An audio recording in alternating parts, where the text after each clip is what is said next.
위안부 여론 조작을 했다? 이건 또 무슨 얘기인가요, 이경수 교수님? 그러니까 이제 그 박근혜 정부 시절이 이제 2015년 그 12월 28일 날, 예. 이제 우리나라 이제 윤병세 외교부 장관하고 이제 일본의 이제 기시다 후미오 외무상하고 이제 한일 위안부에 대해서 그 문제에 대해서 이제 합의를 끌어냈죠. 최종적 불가역적. 그렇죠. 표현이 최종적이고 불가역적이다. 다시 말해서 더 이상 이 문제 가지고 양국 간의 어떤 정부 간 협상은 없다. 이걸로 최종적으로 이제 마지막 협상이다라는 이제 그런 의미로 협상을 이끌어냈는데 사실은 그 당시에 이제 이 문제에 대해서 상내 국내적으로도 비판 많고 국외에서 엄청난 비판에 직면해 있었어요. 단적인 거로 이제 뭐 몇 가지 나중에 말씀드릴 기회가 있으면 모르겠습니다만 중국 같은 경우에는요. 일단 중국 외교부 대변인 왕이 대변인이 이렇게 얘기했습니다. 평화의 길로 나아가길 바란다라고 하지만 사실은 그 백프라는 그 질문에서는 상당히 불쾌감을 내세웠던 것도 사실이고요. 특히 이제 영국의 가디언지는 오히려 엉뚱하게 한일 위안부 협상은 한일 관계의 외교의 한 단계를 진전해 나가는 것이 아니라 미래 승리다. 라고 아주 굉장히 비판적으로 발언을 했어요. 그 다음에 이제 그만 유명하신 분인데 미국의 하원 의원이죠. 일본계 하원 의원입니다. 마이크 혼다 의원이라고 계시는데 마이크 혼다 의원은 일본계지만 굉장히 인권에 대해서는 강력하게 국제사회에 어필하시는 분이에요. 이분 역시 미래 세대에서 정확한 어떤 교육을 할 수 있는 기회를 원천적으로 봉쇄한 협의였다. 이렇게 강력하게 비판했습니다. 일본계면서도 아주 부정적으로 말씀하셨네요. 굉장히 부정적으로 이제 발언했죠. 왜냐하면 이제 그 당시에 미 상하원에서 그 위안부에 관련돼 가지고 결의안도 올라오고 막 그런 분위기가 있었어요. 근데 그럴 때 갑자기 이것이 이제 타결되는 바람에 뭐 국내외로 엄청난 비판에 직면한 게 사실이었죠. 그 미 하원의 증언. 네네. 그 다음에 그거는 이번에 또 영화로 만들어졌죠. I Can Speak. 네, 그렇죠.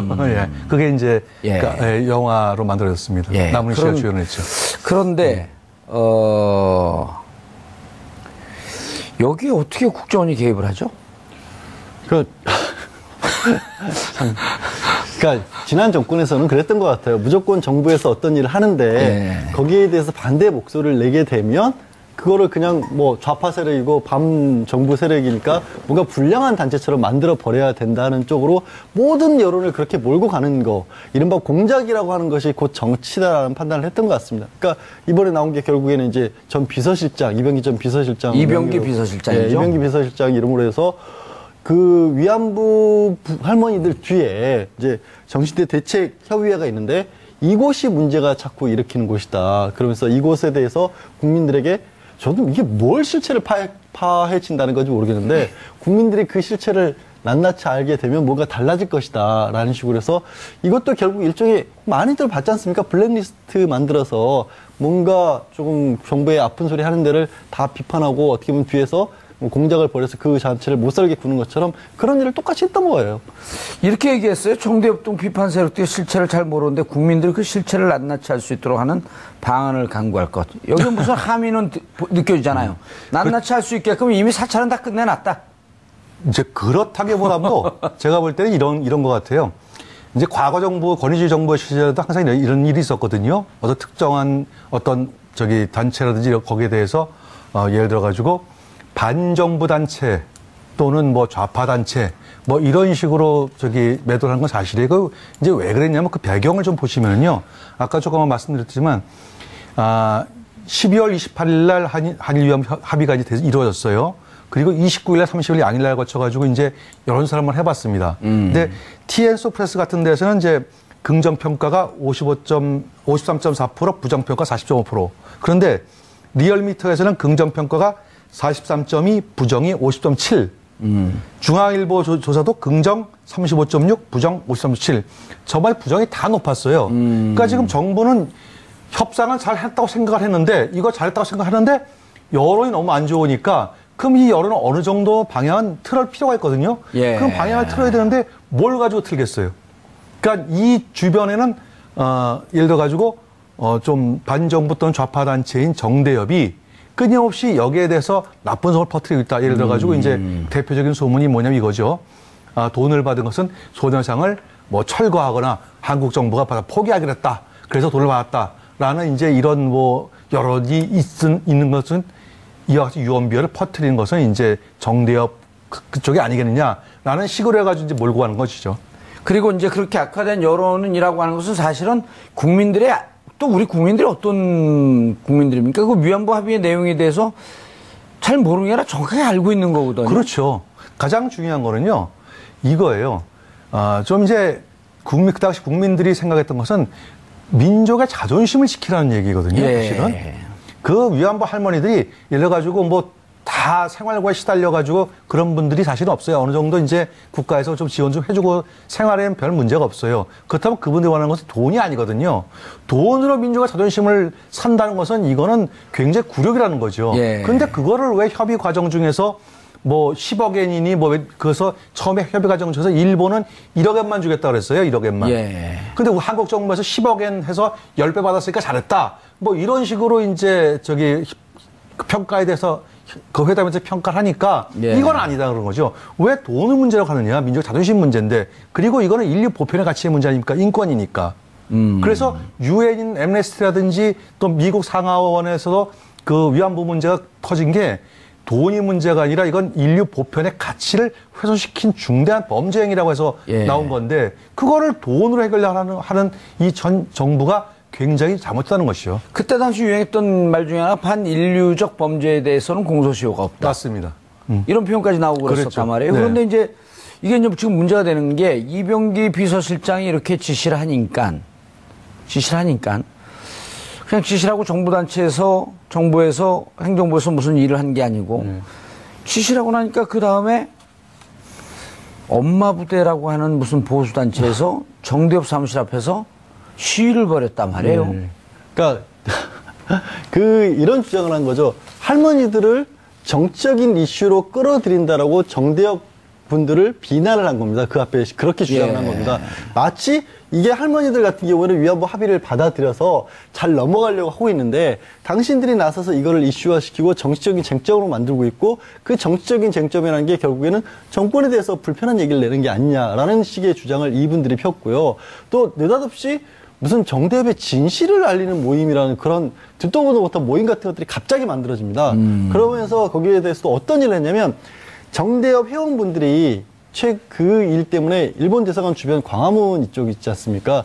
거기에서 이분들의 개인 신상 정보나 이런 것들이 다 들어가 있는 거, 일부 뭐 사회 참여 경력 같은 게 들어있는 거 이런 거를 다 막 뿌렸다라는 거예요. 그 바람에 너무 그 어떤 정치적 피해도 많이 받았고 심지어 정대협 회장 같은 경우도 할머님들을 생각하지 않았으면은 자기 내려놓고 싶었다. 왜냐면 그분도 분명히 그냥 일상생활을 하는 분이고 정대협이라고 하는 데가 다른 어떤 무슨 정치적인 색깔을 특별히 띄었다든가 아니면 이념적으로 뭘 가졌다든가 이런 단체가 아니었잖아요. 지금 오늘 마침 수요일인데 오늘이 제가 알기로는 1304번째인가 수요 집회가 열리는 날입니다. 매주 수요일 날 정오에 열리니까.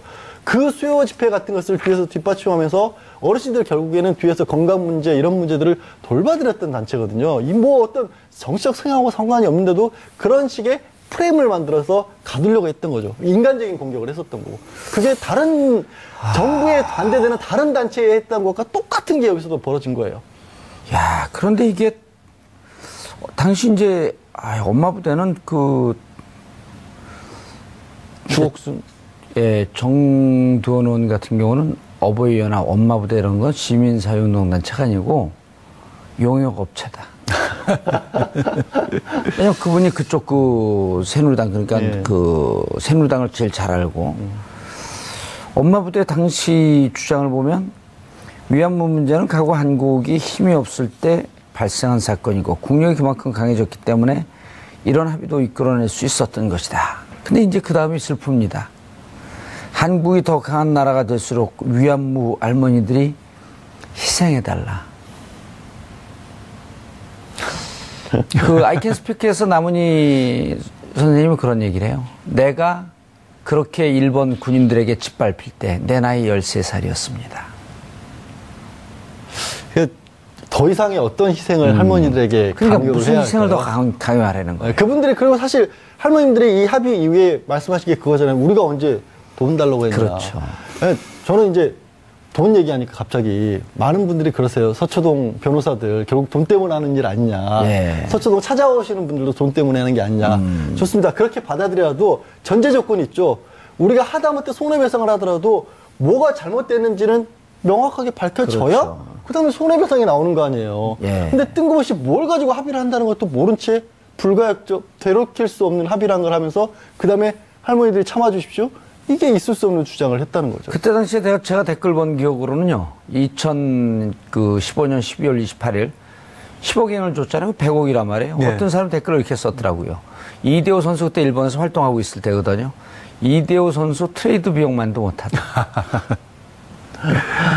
그 일본 그 시절에 그 36년, 37년 이후에 그 7, 8년간 대한민국 그리고 이 동남아시아, 이 아시아 여성들의 그 희생을 그렇게 그 인생을 짓밟아 놓고 그것을 돈 몇 푼으로 합의를 한다? 그리고 그것에 이 부분에 대해서 제대로 문제제기를 하고 있는 단체를 비서실장에 나서서 조직을 하고 지시를 하고 그러고 나서 이른바 그 관제 데모가 이루어지고 이거는 이건 불법적 요소 아닌가요? 이거는 명백한 직권남용에 해당합니다. 만약 비서실장이 주변에서 했다면. 그리고 아까 지금 이제 관변단체라는 말씀이 아니라 용역업체라는 표현까지 쓰셨는데 예. 지금 한참 이제 지난 이명박 정권에서 국정원의 움직임 같은 것에 관련해서 매일 이제 새로운 뉴스가 나오지 않습니까? 너무 많이 근데 터져요. 실제로 국정원에서는 뭐 여기 있는 엄마 부대가 그런 건 아닙니다만은 자신들에게 그러니까 정권의 우호적인 단체를 찾아서 지원을 하려고 했는데 없으니까 국정원이 직접 나서서 한 2억에 만든 곳도 있다라고 합니다.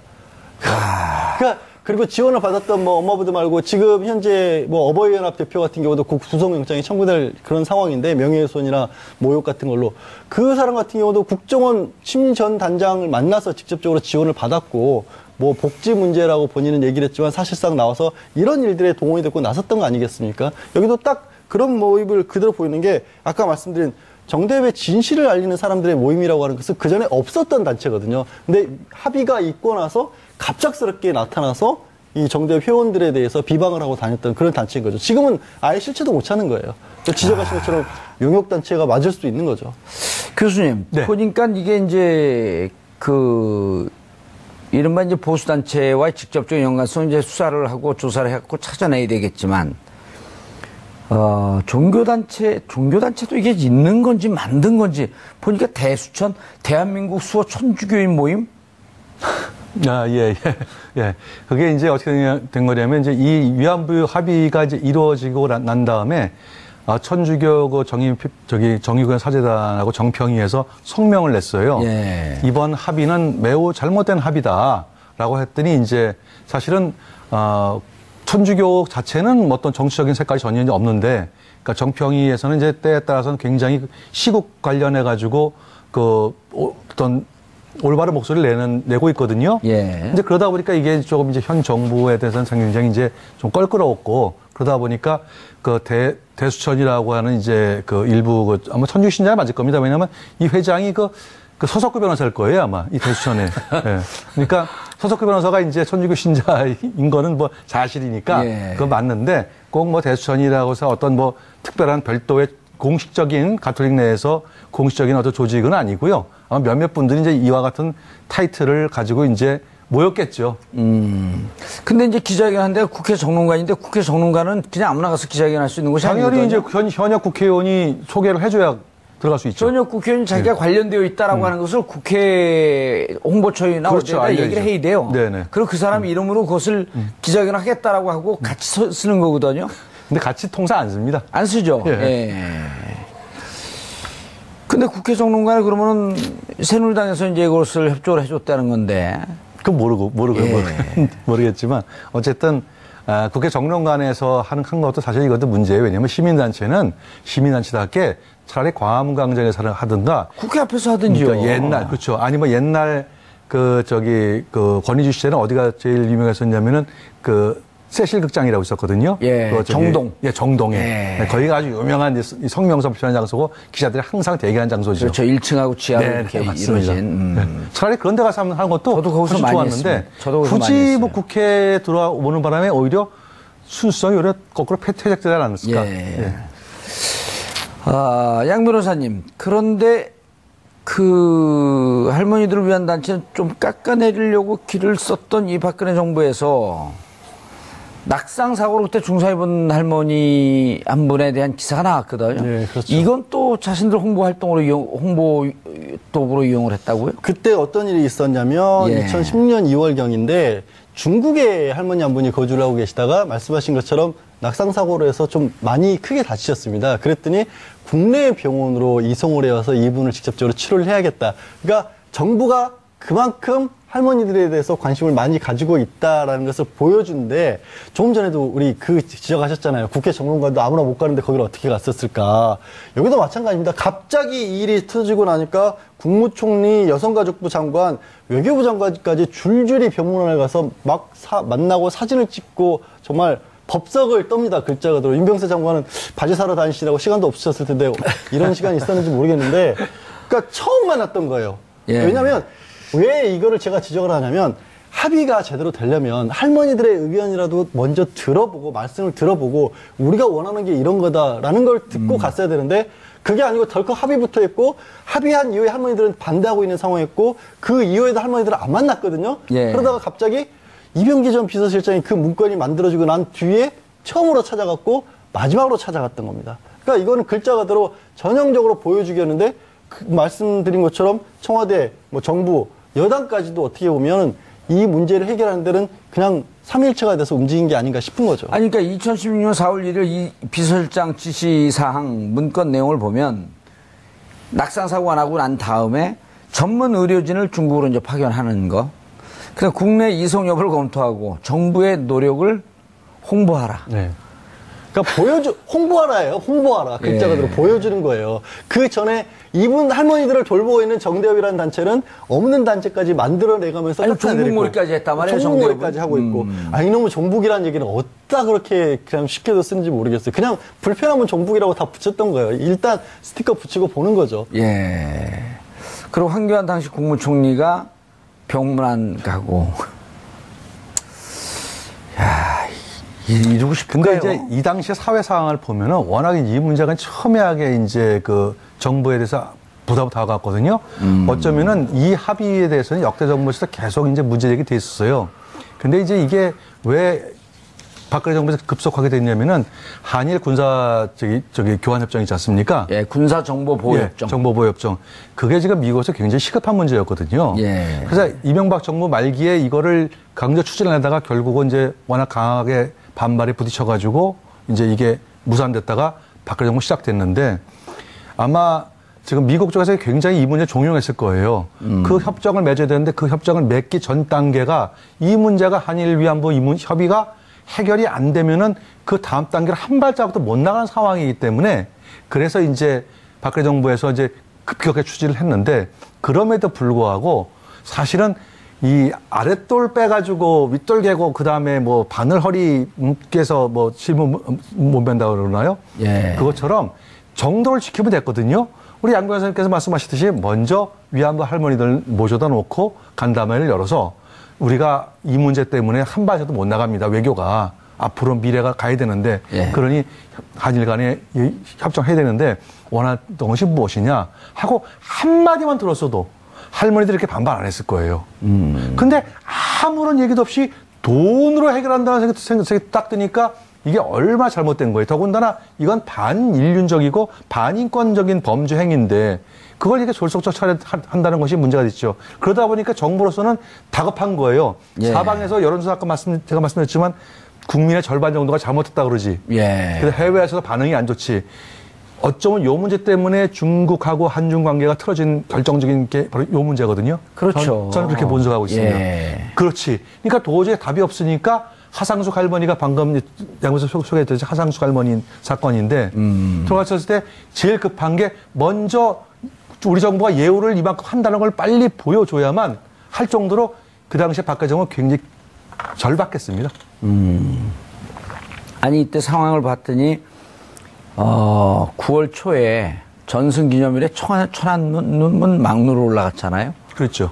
그리고 이제 10월 말에 그러니까 그때 당시에 이제 오바마 대통령이 불러갖고 미국 갔고 한미일 정상회담하고 11월 2일 날 한일 정상회담하고 그러니까 이제 그때 이렇게 싸우면은 한미일 군사동맹 맺는데도 불편하고 그러니까 좀 잘 지내야 된다. 그러면서 이게 급조된 거거든요. 그렇죠. 그러면서 사실 그때도 가장 지금도 예. 큰 걸림돌이 되고 있는 부분이 소녀상 문제 같은 것들이었거든요. 그럼요. 그것에 관해서 일본 정부에서 한국 정부가 나서서 문제를 해결해 달라라고 요청을 했고 그거를 국내 안에서 최대한 노력을 한다라는 단서를 달아가면서 덜컥 근데 거기에 가장 큰 지금도 이제 뼈아프게 지적하시는 계속 지적하는 게 배상금도 아닌 치유금도 아닌 이상한 돈을 집어넣어서 그걸로 예. 합의를 해버린 거죠. 도대체 왜 합의를 하면서 이 화해치유재단, 지원재단에 10억 엔을 출연한 내용을 합의를 했냐. 예. 의미가 이것도 화해치유라는 표현을 쓸 수밖에 없었던 게요. 배상금이라고 하면 법적으로 손해가 있었다는 걸 인정하는 거거든요. 잘못했다는 걸. 그러니까 치유라는 표현을 쓴 거예요. 정말 이상한 말을 만들어내서 화해라는 글자 그대로 당사자들끼리 뭔가 이 부분에 관해서 이제 더 이상 앞으로 나가겠어 이제 그만하자라는 게 있어야 되는데 당사자는 쏙 빠졌지. 예. 그다음에 잘잘못을 따지지도 못했으니까 손해배상이란 배상금이라는 표현도 못 쓰니까 치유란 말을 끌어들여서 갑작스러운 화해 치유란 말을 만들어낸 거죠. 예. 교수님, 근데 지금 우리가 지금 처해 있는 외교적 상황, 그 한미 FTA에 일방적으로 끌려가고 있고, 그 다음에 트럼프 대통령이 전쟁하겠다라고 하는 발언하면서도 꼼짝 못하는 이유가 사실 어찌 보면 이 위안부 합의에서부터 다시 시작이 된 거거든요. 예, 이거 그렇게 볼수 되고 난 있습니다. 다음에 그 이듬해 개성공단 폐쇄하고, 그 다음에 사드 배치하고, 이게 지금 일사천리로 진행되고 있는 모든 원인이 여기인데 이 분위기를 국민들이 이거에 대해서 비판을 하는 것은 정상적인 과정이란 말이에요. 그렇죠. 그 비판하는 국민들과 소통을 하고 대화를 하고 위안부 할머니들에게 이 정황을 설명을 하고 하나도 하지 않으면서 여론 조작을 할 수 있는 우파단체도 아니죠. 그 용역 회사들, 엄마 부대예요. 어버이연합. 예. 그런데 동원해갖고 이런 데모를 하라고 하고, 근데 이제 보면은 이 과정에서 또 재밌는 게 그때 위안부 합의할 때 무슨 내용이 있었죠? 알고 계신가요?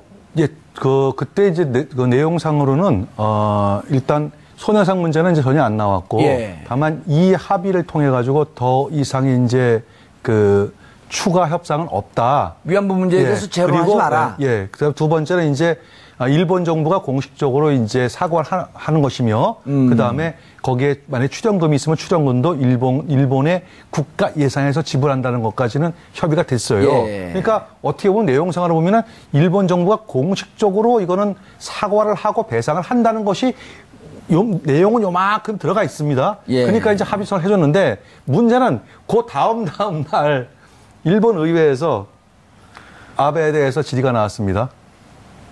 아베는 위안부는 강제 연행도 아니고 전쟁 범죄에서 피해자도 아니다라고 180도 합의를 뒤집는 발언을 해요. 물론 아니 그러니까 제가 예. 궁금한 건 네. 이게 합의라고 하는데 양측이 합의한 문서가 있는지. 있어요. 근데 공개가 안 되고 있잖아요. 그거 정보 공개 청구를 해야 되거든요. 예. 정보 공개 청구를 해야 되는데 이게 좀 재미있는 규정이 있습니다. 그 외교부의 정보 공개 심의위원회라고 있어요. 예. 요 심의위원회에서 결정을 해야 되거든요. 예. 정보 공개를 해야 된다. 근데 이분들이 전부 다 외교부 출신들입니다. 그러니까 외교부에서 무엇인가 조금이라도 하자가 있을 만한 것들은 정보 공개 안 하는 거죠. 예.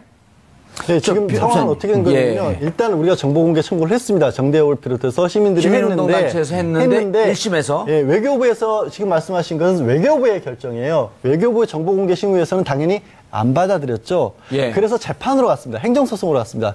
정보공개 청구 소송을 했는데 제1심에서 이거는 감출만한 내용이 아니다라고 서울행정법원에서 공개하라고 했습니다. 그러니까 그 당시에 서면 합의된 내용뿐만 아니라 과정에서의 외교관들이 왜 도대체 무슨 내용을 주고받았길래 이런 식의 합의를 했냐는 것까지 공개를 하라 그랬는데 1심에서는 이 시민단체 손을 법원이 들어줬는데 예. 외교부에서 항소를 했어요. 그래서 아직은 계류 중입니다. 아니 그러니까 전임 정부에서 이것이 무슨 음흉한 내용이 있고 무슨 부정적인 내용이 있는지 전임 정부의 관료들, 전임 정부에서는 공개를 안 한다 치지만 지금 정권이 교체됐거든요. 그런데도 여전히 외교부는 항소한 상황이기 때문에 공개할 수 없다? 공개되어야 되는 거 아닌가 이게? 공무원은요.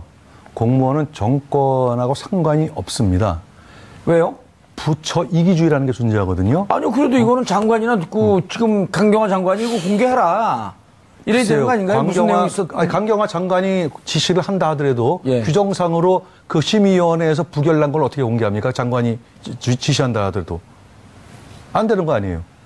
아니, 법원에서 공개하라 그랬죠. 아니, 그러니까 법원에서 공개를 하라고 해도 예. 장관 지시사항, 그래서 지금 양 변호사께서 공개 못 하겠다라고 항소했다는 거 아닙니까? 예. 기록 중이잖아요. 최종 판결이 안 났잖아요, 아직까지. 아직도 강경화 장관께서도 외교부 전체에 대해서 일단 강경화 장관도 외교문서 같은 경우 원칙적으로 비공개라는 아주 원론적인 말씀만 하고 계신데 그 부분까지 외교부를 확 장악을 해서 어떻게 보면 자기 뜻에 따라서 할 수 있을 만큼이 안 되고 있는 게 아니냐. 그렇지 않으면 항소를 할 때도 비난 여론이 굉장히 많았어요. 왜 정부가 이것도 결국 국가 세금 들어서 합니다. 정부도 소송 공짜로 할 수는 없는 거거든요. 그런 일을 계속해서 반복하고 있느냐는 비난 여론이 높은데 모르겠습니다. 2심 항소심까지 결론이 나게 될 경우에 강장관 같은 경우도 그거를 이제 법원의 뒷받침이 있으니까 공개를 하는 쪽으로 갈지 아니면 교수님 지적하신 것처럼 외교부라는 데가 워낙 폐쇄적이고 예. 그런 것 같아요. 다른 데보다도 또 여러 가지 문제를 일으키는 조직들이 늘 그렇지 외교부는 주로 바깥 일을 하다 보니까 예. 국내 정치에서 특히나 들여다보는 사람들이 잘 없는 관여를 잘 못하게 되는 그런 현상이 빚어지면서 이 문제에 있어서도 합의 내용이 아직까지도 제대로 알려지지 않고 있는 게 아닌가 싶어요. 야, 그럼 이건 공개 못 하고 있는 거예요? 아니, 항소심 법원이 계류 중이니까 법원의 예. 소송 결과가 나오면 어떻게 될지 그럼 또 이제 상고까지 할 거 아니에요? 글쎄, 그거는 저는 이제 안 해줬으면 싶은데, 예.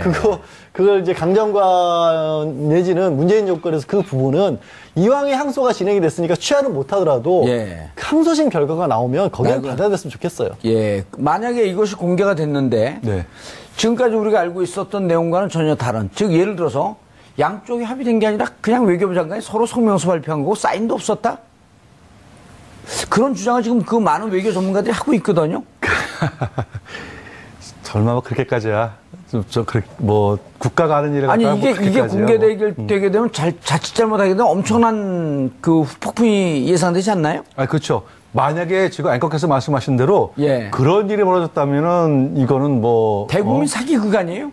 아니 뭐 사기극이라고 표현해서도 안 되죠. 이적죄지 이적죄.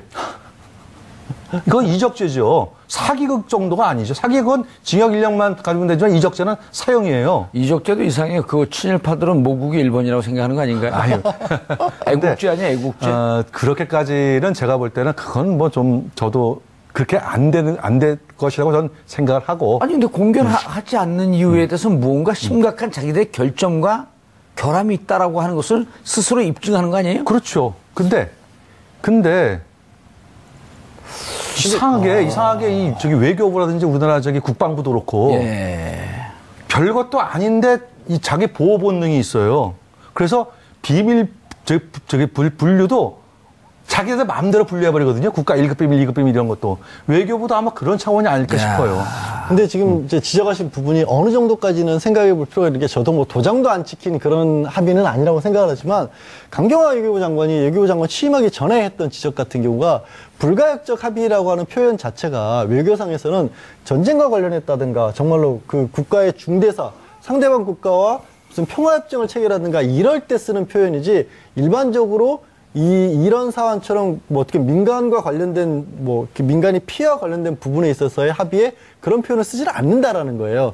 그럼에도 불구하고 만약에 이 문제가 쓰여진 계기 그 과정에서 지금 전제가 합의문만이 아니라 위안부 합의 관련 외교문서 전체거든요. 예. 그러면 그 안에는 어떤 내용들을 일본하고 주고받았는지가 나온단 말이에요. 그럼 누가 있죠. 먼저 이거를 주체를 이렇게 하기로 했냐 아니면 금전에 대해서 결정은 어떤 식으로 이루어졌냐 그런 걸 다 국민들이 그런 알아야 되는 거 것들이 아니에요? 나오는데 그게 아마 외교부 입장에서 굉장히 뼈아픈 내용이 담겨 있지 않을까라는 추측을 해볼 수가 있는 거죠.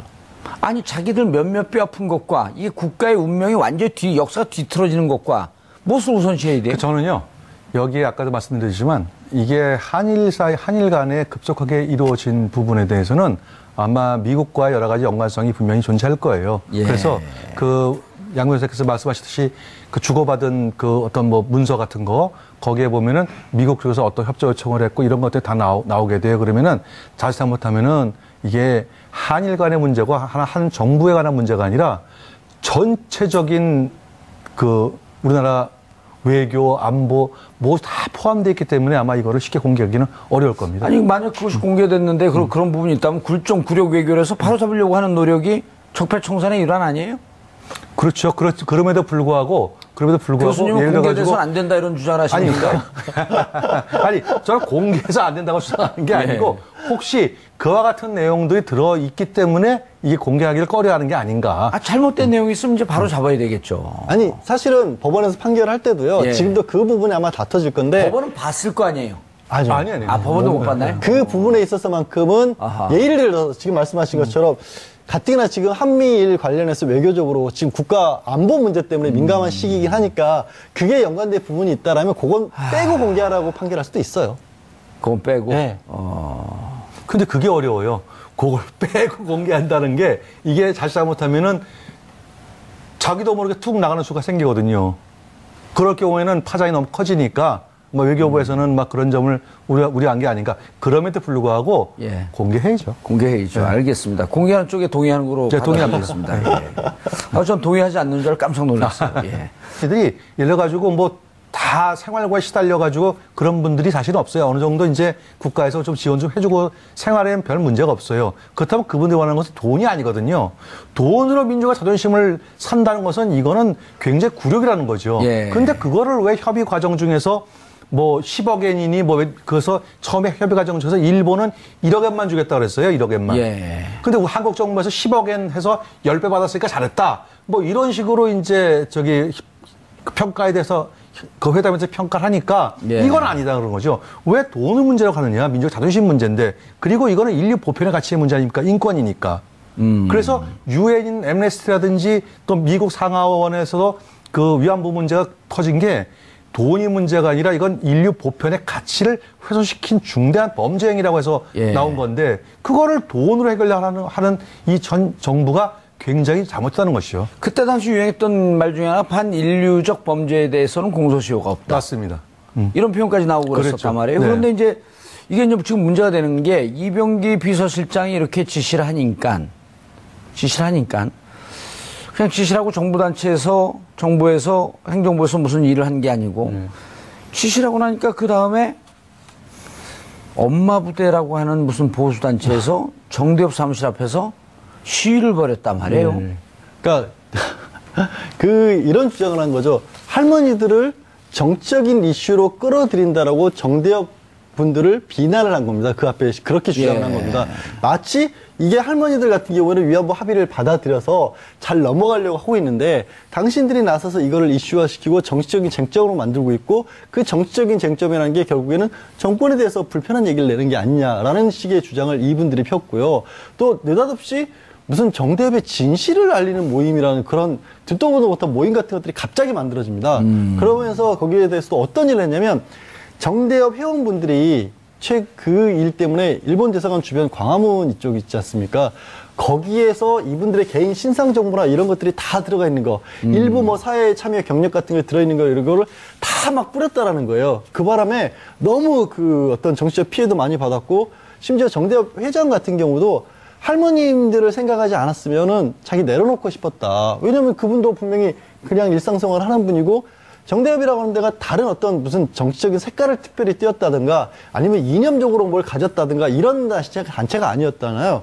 지금 오늘 마침 수요일인데 오늘이 제가 알기로는 1304번째인가 수요 집회가 열리는 날입니다. 매주 수요일 날 정오에 열리니까.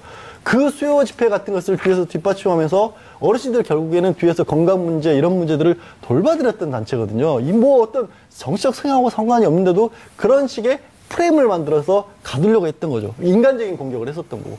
그게 다른 정부에 반대되는 다른 단체에 했던 것과 똑같은 게 여기서도 벌어진 거예요. 야, 그런데 이게 당시 이제 엄마 부대는 주옥순 예, 정두원 같은 경우는 어버이연합 엄마 부대 이런 건 시민사회운동단체가 아니고 용역업체다. 왜냐면 그분이 그쪽 새누리당 그러니까 예. 새누리당을 제일 잘 알고 엄마 부대 당시 주장을 보면 위안부 문제는 과거 한국이 힘이 없을 때 발생한 사건이고 국력이 그만큼 강해졌기 때문에 이런 합의도 이끌어낼 수 있었던 것이다. 근데 이제 그 다음이 슬픕니다. 한국이 더 강한 나라가 될수록 위안부 할머니들이 희생해달라. 그 아이캔 스피크에서 남은희 선생님은 그런 얘기를 해요. 내가 그렇게 일본 군인들에게 짓밟힐 때 내 나이 13살이었습니다.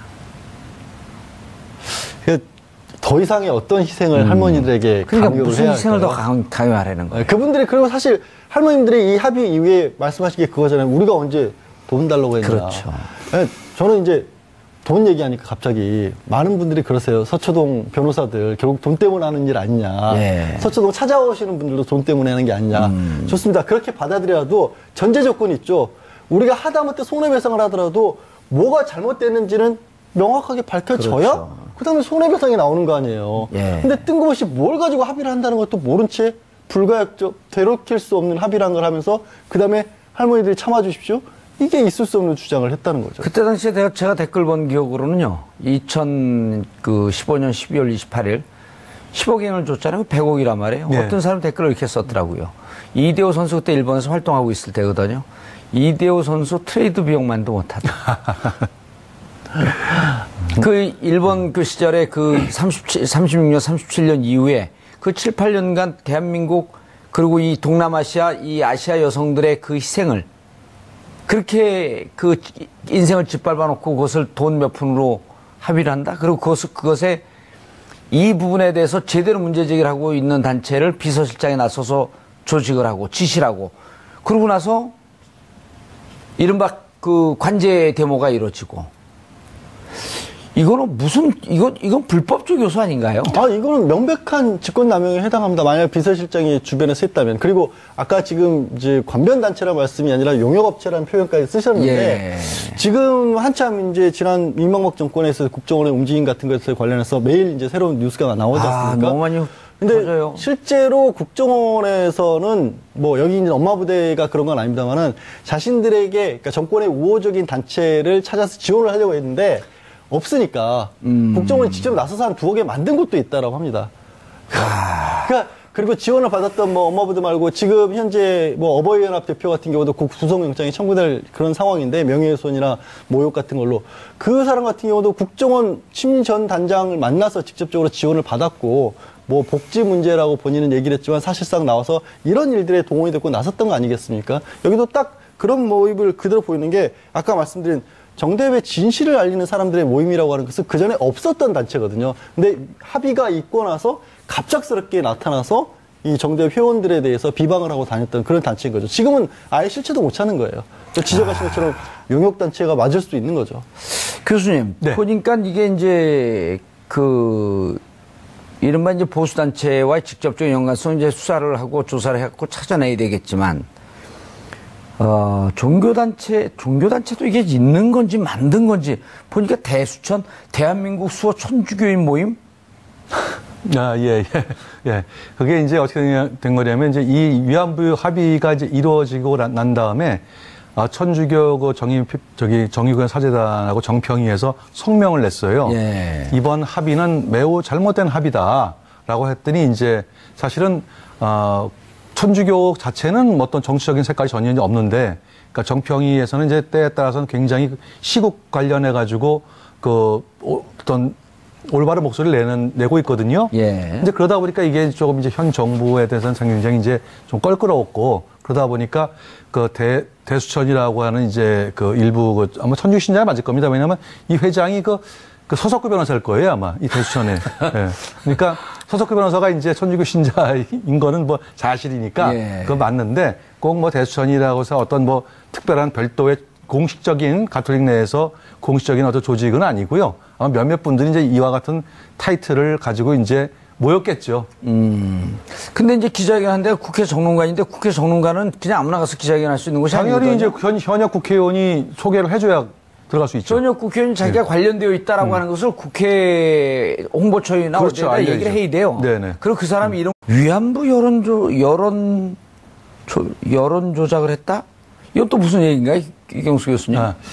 그러니까 이제 박근혜 정부 시절이 이제 2015년 12월 28일 날 예. 이제 우리나라 이제 윤병세 외교부 장관하고 이제 일본의 이제 기시다 후미오 예, 외무상하고 이제 한일 위안부에 대해서 그 문제에 대해서 이제 합의를 끌어냈죠. 최종적 예. 불가역적. 그렇죠. 이제 표현이 최종적이고 불가역적이다. 다시 말해서 더 이상 이 문제 가지고 양국 간에 어떤 정부 간 협상은 없다. 이걸로 예. 최종적으로 이제 마지막 협상이다라는 이제 그런 의미로 협상을 이끌어냈는데 사실은 그 당시에 이제 이 문제에 대해서 상내 국내적으로도 비판 많고 국외에서 엄청난 비판에 직면이 있었어요. 예. 단적인 거로 이제 뭐 몇 가지 나중에 말씀드릴 기회가 있으면 모르겠습니다만 중국 같은 경우에는요. 일단 중국 외교부 대변인 왕이 대변인이 이렇게 얘기했습니다. 평화의 길로 나아가길 바란다라고 하지만 사실은 그 백프라는 그 질문에서는 상당히 불쾌감을 내세웠던 것도 사실이고요. 특히 이제 영국의 가디언지는 오히려 엉뚱하게 한일 위안부 협상은 한일 관계의 외교의 한 단계를 진전해 나가는 것이 아니라 미래 승리다. 라고 아주 굉장히 비판적으로 발언을 했어요. 그 다음에 이제 그만 유명하신 분인데 미국의 하원 의원이죠. 일본계 하원 의원입니다. 마이크 혼다 의원이라고 계시는데 마이크 혼다 의원은 일본계지만 굉장히 인권에 대해서는 강력하게 국제사회에 어필하시는 분이에요. 이분 역시 미래 세대에서 정확한 어떤 교육을 할 수 있는 기회를 원천적으로 봉쇄한 회담이 협의였다. 이렇게 강력하게 비판했습니다. 일본계면서도 아주 부정적으로 말씀하셨네요. 네, 굉장히 부정적으로 이제 발언했죠. 왜냐하면 이제 그 당시에 미 상하원에서 그 위안부에 관련돼 가지고 결의안도 올라오고 막 그런 분위기가 있었어요. 예. 근데 그럴 때 갑자기 이것이 이제 타결되는 바람에 뭐 국내외로 엄청난 비판에 직면하는 게 사실이었죠. 그 미 하원의 증언. 네네. 그 다음에 그거는 이번에 또 영화로 만들어졌죠. I Can Speak. 네, 그렇죠. 예. 그게 이제 예. 그러니까 영화로 만들어졌습니다. 예. 남은희 씨가 주연했죠. 그런데 여기에 어떻게 국정원이 개입을 하죠? 그러니까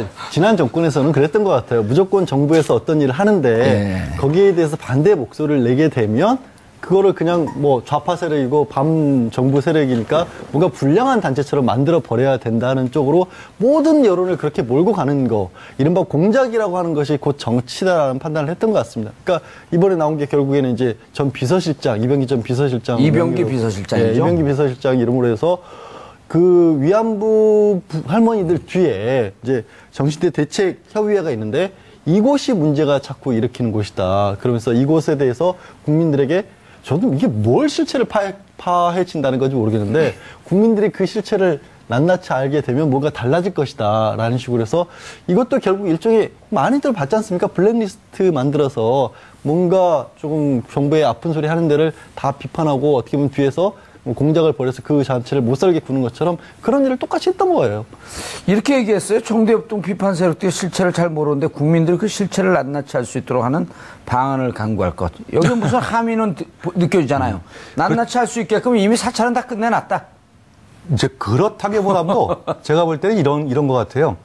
이제 과거 정부, 권위주의 정부의 시절에도 항상 이런 일이 있었거든요. 어떤 특정한 단체라든지 거기에 대해서 예를 들어가지고 반정부 단체 또는 뭐 좌파 단체 뭐 이런 식으로 매도를 하는 건 사실이에요. 그 이제 왜 그랬냐면 그 배경을 좀 보시면은요.